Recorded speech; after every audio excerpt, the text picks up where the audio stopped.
Welcome to our channel کالمز collection. آج کی اس ویڈیو میں ہم جاوید چودھری صاحب کا جو کالم آپ کے سامنے پیش کریں گے اس کا عنوان ہے جب مت ماری جاتی ہے۔ عثمان بزدار کے دور میں پنجاب کیسے چلتا رہا، آپ اس ضمن میں دو واقعات مزید ملاحظہ کر لیں۔ سابق chief justice Lahore high court justice Qasim Jan کے دور میں ہائی کورٹ اور پنجاب حکومت آمنے سامنے آ گئی۔ لڑائی چند انچ پر کھڑی تھی۔ لڑائی کی وجہ دلچسپ تھی۔ چیف جسٹس کی خواہش تھی پنجاب حکومت عدالتی سٹاف کو بنیادی تنخواہ کی بجائے لمسم تنخواہ پر پینشن دے دے۔ حکومت اس کے لیے رضامند نہیں تھی کیونکہ سرکار تمام سرکاری ملازمین کو ان کی بنیادی تنخواہ پر پینشن دیتی ہے۔ آپ اس ایشو کو اس طرح سمجھ سکتے ہیں کہ آپ ایک سرکاری ملازم ہیں۔ آپ فرض کریں آپ کی بنیادی تنخواہ 1,00,000 روپے ہے لیکن آپ کو ملتے 3,00,000 روپے ہیں۔ کیسے؟ حکومت آپ کو آپ کی ڈیوٹی کی نوعیت کے مطابق مختلف الاؤنسز بھی دیتی ہے۔ اس میں گاڑی، پیٹرول، یوٹیلیٹی بلز، رہائش، انٹرٹینمنٹ، فیملی، ہیلتھ اور بچوں کی تعلیم کے الاؤنسز شامل ہوتے ہیں۔ یہ تمام الاؤنس ملا کر 3,00,000 ہو جاتے ہیں۔ آپ جب ریٹائر ہو جاتے ہیں تو سارے الاؤنسز خود بخود ختم ہو جاتے ہیں اور پیچھے آپ کی بنیادی تنخواہ رہ جاتی ہے۔ حکومت آپ کے انتقال تک آپ کو اس بنیادی تنخواہ سے پینشن دیتی رہتی ہے اور یہ فارمولہ تمام سرکاری ملازمین کے لیے یکساں ہے۔ عدلیہ کے الاؤنسز تمام سرکاری اداروں سے زیادہ ہیں۔ عدالت کا چپراسی اور ڈرائیور بھی 90,000 سے 1,00,000 روپے تک تنخواہ لیتا ہے۔ چیف جسٹس صاحب کی خواہش تھی عدالتی ملازمین کو لمسم تنخواہ پینشن پر دی جائے۔ یوں چپراسی سے لے کر چیف جسٹس تک تمام عدالتی ملازمین کی پینشنز میں 4 گنا اضافہ ہو جاتا۔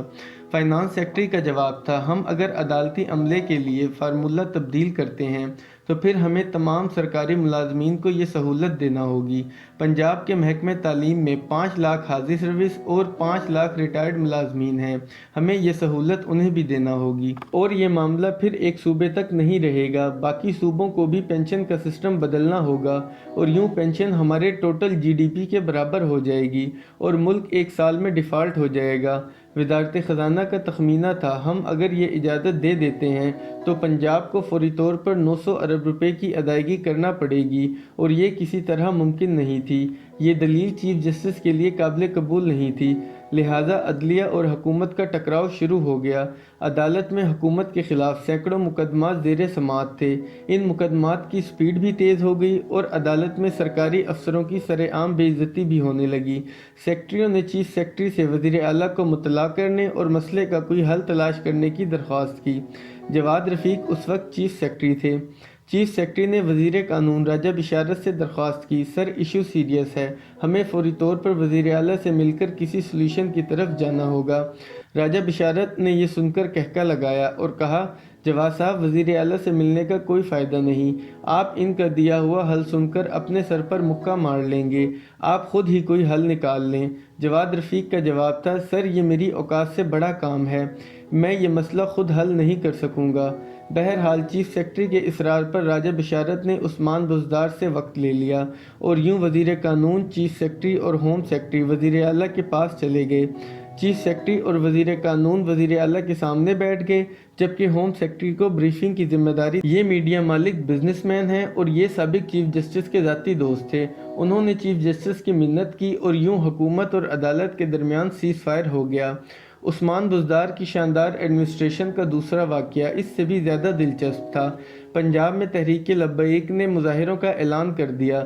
ریاست کا فیصلہ تھا ہم اس بار انہیں لاہور سے نہیں نکلنے دیں گے۔ پنجاب کے مختلف شہروں میں متعدد مقامات پر ہنگامے شروع ہو گئے، سڑکیں، چوراہے اور موٹر وے بند کر دی گئی۔ لاہور کے بیٹری چوک میں مسجد کے سامنے حالات زیادہ کشیدہ تھے۔ ہوم سیکرٹری نے چیف سیکرٹری کو مشورہ دیا سر ہمیں رینجرز بلا لینی چاہیے۔ چیف سیکرٹری رینجرز نہیں بلانا چاہتے تھے۔ ہوم سیکرٹری کا خیال تھا اگر ہم نے آپریشن کیا تو لوگ مریں گے اور کل ہم سب عدالتوں میں دھکے کھائیں گے، ہم رینجرز طلب کر لیتے ہیں، لوگ رینجرز پر حملہ بھی نہیں کرتے اور دوسرا ان کے خلاف پرچہ بھی نہیں ہو سکتا، یوں ہم سب بھی بچ جائیں گے اور صوبے میں امن بھی ہو جائے گا۔ چیف سیکرٹری اور ہوم سیکرٹری نے وزیر اعلیٰ سے رابطہ شروع کر دیا لیکن وزیر اعلیٰ غائب تھے۔ سی ایم کے ذاتی سٹاف سے منتیں کر کے عثمان بزدار سے فون پر رابطہ کیا گیا۔ وزیر اعلیٰ کا جواب تھا میں نے کمیٹی بنا دی ہے، کمیٹی جانے اور ٹی ایل پی جانے، آپ اپنا فیصلہ خود کریں، میں سونے جا رہا ہوں، مجھے ڈسٹرب نہ کیا جائے۔ اور وہ اس کے بعد سارے فون بند کر کے سو گئے۔ یہ آپریشن جتنے دن چلتا رہا وزیر اعلیٰ غائب رہے۔ وزیر اعلیٰ کیوں غائب رہے؟ کیونکہ وزیر اعلیٰ جانتے تھے آپریشن میں لوگ مریں گے، کمیشن بنے گا اور کمیشن میں وزیر اعلیٰ کو بھی طلب کیا جائے گا، لہٰذا میں یہ ذمہ داری کمیٹی پر ڈال کر